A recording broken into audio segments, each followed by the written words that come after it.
Hello, my name is Todd Dean, and today I'm going to talk about my experience with choroidal melanoma. This is a very rare form of an ocular or eye cancer that I think afflicts like some 2,500 people a year between Canada and the United States. I think they say somewhere around 6 out of every million people or so. So it's generally kind of a rare cancer. So this type of cancer can be detected just by going for standard eye exams.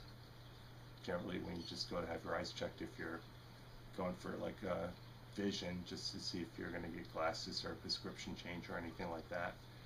So my experience started in, geez, I want to say April of 2015. I noticed sometimes when I was driving on the highway at night that when I was driving like just heading into like northern Seattle or Everett area, that cars coming the other direction, that if the lights were bright, that all of a sudden I would start to see like flashes in my vision and in my right eye. And it was kind of a strange effect. It was almost like little fireworks going off. And I told my wife, I said, that's kind of strange. I just saw these little white flashes. Other times, light activation would kind of cause this like interesting little fireball, like a comet, to slowly drift across my upper vision. And I thought, okay, that's really strange. So we decided to go to the eye doctor, and I wasn't really thinking that much about it. So it turned out, as I was joking around with my eye doctor, that he kind of mentioned, all of a sudden he got quiet and he said, he said, I see a little blemish, and I want to talk to another specialist we have on site, if that's okay. I said, yeah, sure. So this guy just happened to be a oncologist for all types of optometry type of related things. So in the end, this guy, he came in and looked in my eye, and he looked and he said, yeah, you have this lesion. It could be a choroidal nevi, which would be kind of like a freckle that would be benign, not cancerous. And he said, but we're not really going to know. We're going to have to, stage this over time.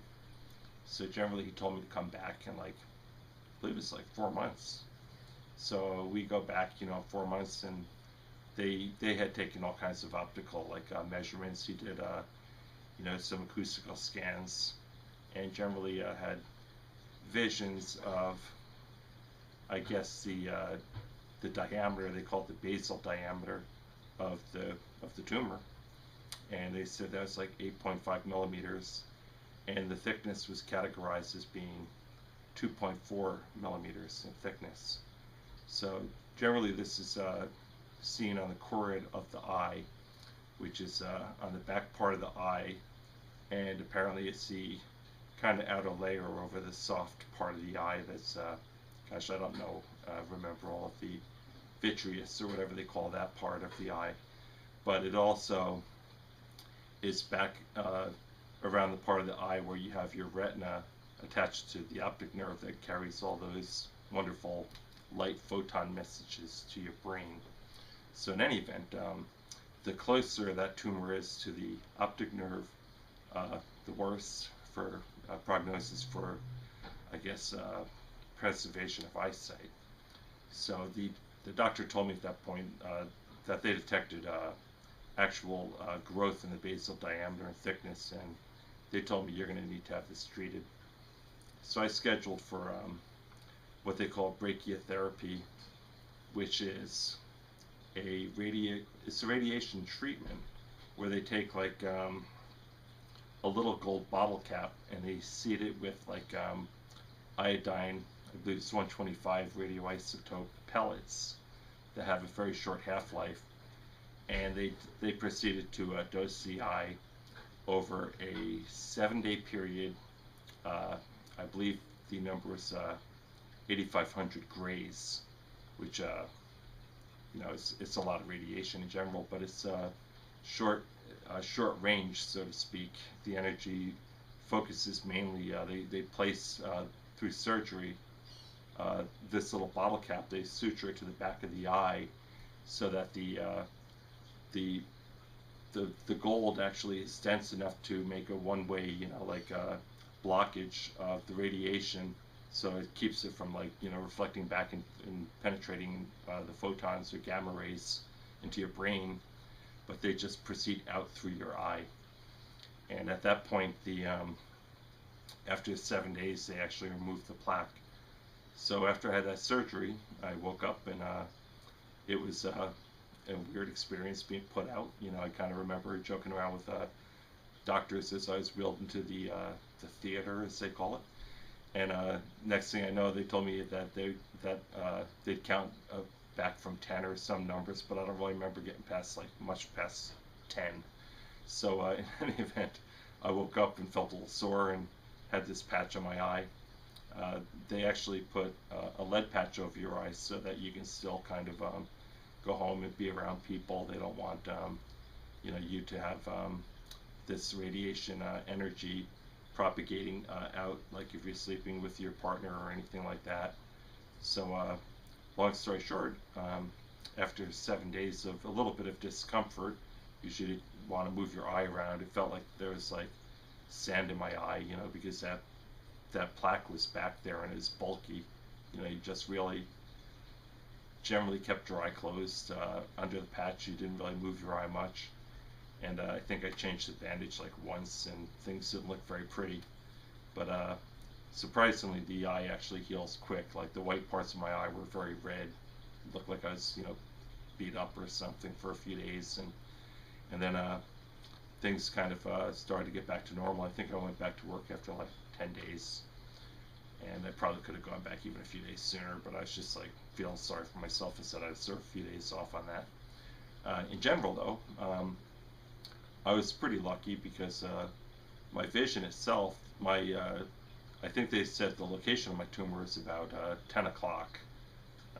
Let's change that. It was actually 4 o'clock, so it was like if you were looking at a clock, it was down lower and just below 3 o'clock that you see on a clock, and it wasn't close enough to the optic nerve to destroy my vision when they did all that radiation.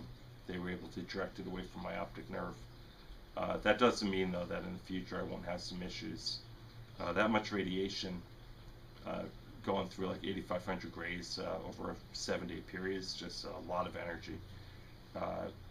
Generally, as a radiation worker at my job, I'm not allowed to be subjected to whole dose body radiation of more than 5 gram a year, and I think 8,500 grays is like equivalent to like, if I'm not mistaken, 8,500 rad, which would be rank and equivalent man, which would be generally like just a huge amount of radiation.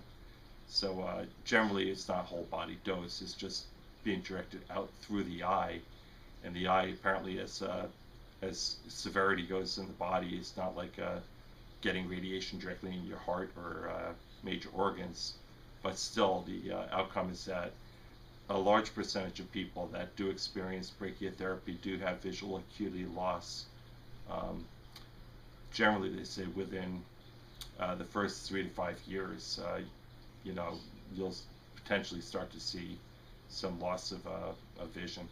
For me, it's actually been 3 years now, 3.5, because I kind of had the surgery done in like September. Now we're looking at early January of 2018.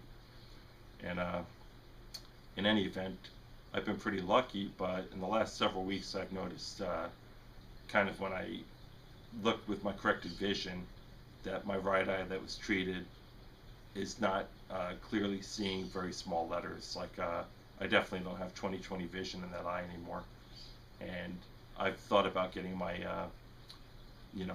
my glasses, my prescription maybe corrected, but from what I understand, talking to the doctor, the oncologist and specialist for this treatment, that this type of macular degeneration, or whatever you want to call it, being induced by radiation, is actually something that just over time is destroying the good cells of the retina to the point where you start to actually have visual loss.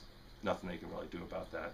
They let me know up front that this wasn't really They might call brachytherapy an eye sparing technique instead of having enucleation, having the eye removed. But they have no guarantees about you know preservation of vision. The doctor pretty much told me clearly up front, this whole thing is about early detection, and it's about saving your life, not saving your vision. So I feel fortunate every day. I feel blessed because I'm still, driving with good depth perception. I can still read, and I can still, my vision up close is quite well. I can still read pretty normal, and all that stuff with both eyes. So I feel like I don't know how much worse my vision might get over time, but you just take what you get when you're battling any form of cancer, and you're thankful for the fact that you have a good shot.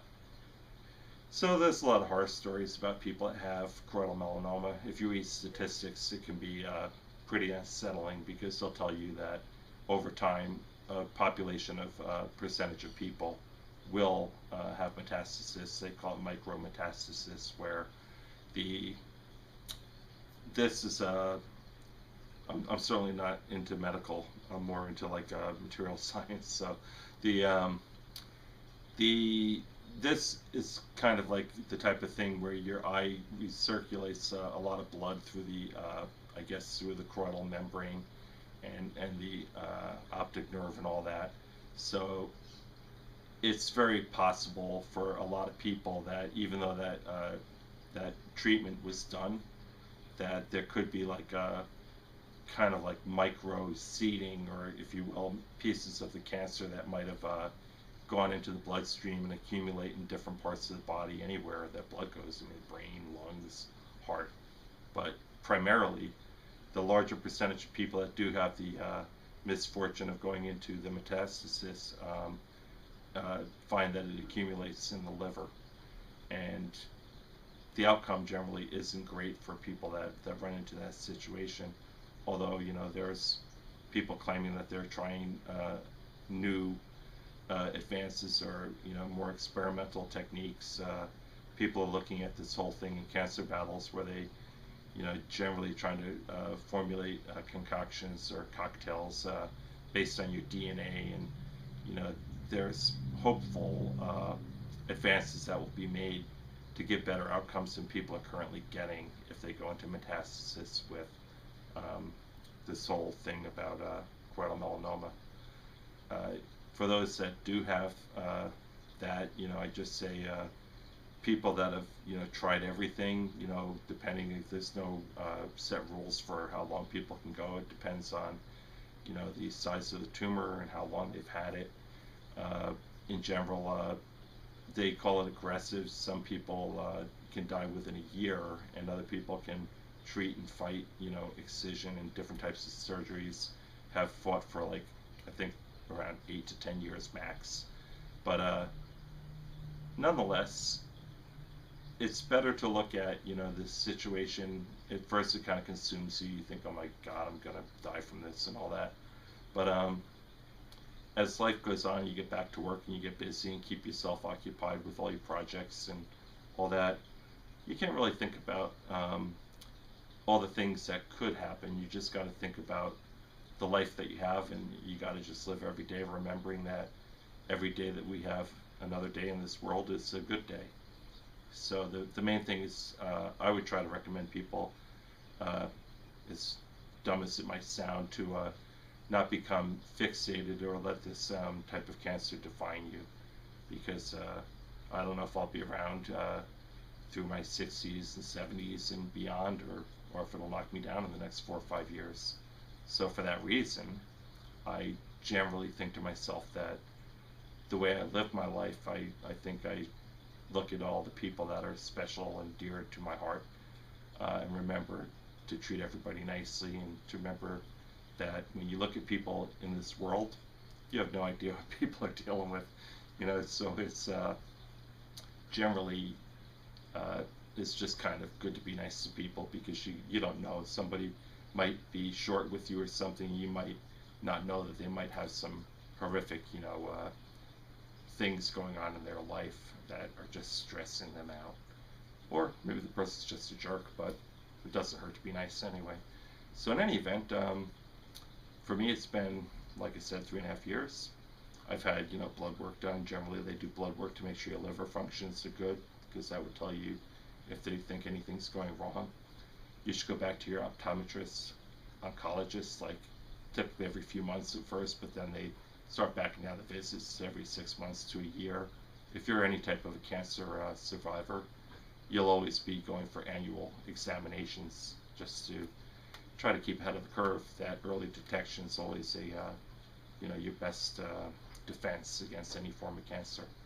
So I guess I just thought I would share my story with everybody, for the fact that because it's a rare form of cancer, a lot of times there's just not a lot of, there's a few blogs out there and everything, and I for a short time went on a support group, but I felt that everybody, well, maybe this is just my attitude, but I felt people were a little bit negative and fixated on all the things that could go wrong, whereas I just thought I would rather just focus on my day-to-day life and all that good stuff. So, but I did think that it's good to talk about it, for the fact that there's a lot of people out there that when they get this diagnosis, they're just going to be kind of like shocked, like I felt at first, and the you go through all those ranges of emotion, like why me, and then you can feel sorry for yourself. Maybe you'll get angry, you'll have fear, But as time goes on, all of a sudden you realize, what, it's just another thing to deal with in life, and the bottom line is that if you feel like you've done everything you can as far as treatment goes and everything, I don't want to live my life like thinking, every day that, oh, I wonder if I have something going wrong, or, just get your medical evaluations if it makes you feel better. And at the same time, I just try not to fixate on the fact that, when you have been a cancer survivor, that there's no guarantees in life on anything. Cancer can stricken anyone. So I guess my advice would just be to try to be calm, and for people that have spiritual, comforts and everything, take comfort in that, and family, friends, and just bully through. I kind of put this out there. If anybody wants to, talk about things, or I'm going to put this up on my YouTube channel. And my feelings on this is that there could be like an open dialogue. People can comment, see whatever they have, for feelings or questions or concerns, or if they were just recently diagnosed or know somebody, or just say, wow, that's an interesting, nightmare or whatever. Good luck, and it's all good. So I would just say it was great talking to you guys, and just Happy New Year coming into 2019 here. Seahawks just lost one and done in the playoffs. Oh well, what can you do?